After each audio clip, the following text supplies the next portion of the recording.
Hello বন্ধুরা, আজকে নিয়ে চলে এসেছি নতুন একটা সুন্দর রেসিপি। আজকে রান্না করব গন্ধরাজ রোল। তো চলো, তার জন্য দেখো এখানে পেঁয়াজ কেটে নিয়েছি, এখানে আছে গন্ধরাজ লেবু, কাসুন্দি, টমেটো সস, আর এখানে আছে যে ময়দা মাখিয়ে রেখেছি আর ডিম। এবার এটাকে কিভাবে আমি রেডি করছি চলো দেখে নাও। আগে পেঁয়াজ আর লঙ্কা এর ভিতরে আমি দিয়ে দিচ্ছি চাট মশলা আর দিয়ে দিচ্ছি গন্ধরাজ লেবু। গন্ধরাজ লেবুটার জন্য এত সুন্দর একটা গন্ধ আসবে না, রোলটার থেকে খেতে দারুণ লাগবে। দাও দাও দাও দাও দেওয়ার পরে এবার ভালো করে এটাকে মাখিয়ে রেখে দেবো। চলো মাখিয়ে নিই।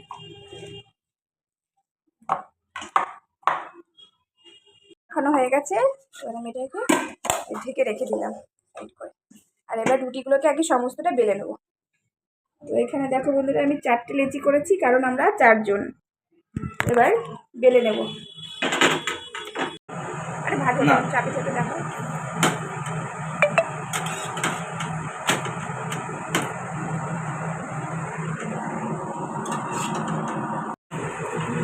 তো এই দেখো বন্ধুরা, ডিম দিয়ে পরোটাগুলো আবার ভাজা হয়ে গেছে। এখানে এই যে দুটো হয়ে গেছে, আমি এগুলোকে এখন রেডি করি। চলো দেখে নাও।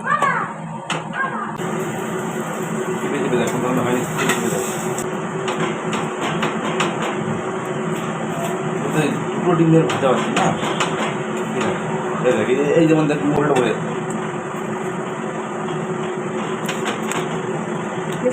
না দাম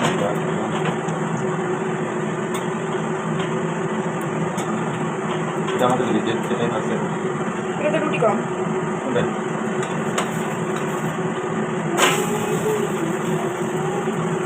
এদিকে জানো একটা পাবলে হবে না।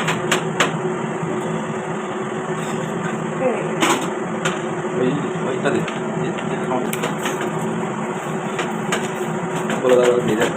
দেখো বন্ধুরা, এই যে একদম রোল রেডি। এখন শুধু খেয়ে নিলে হয়ে যায়।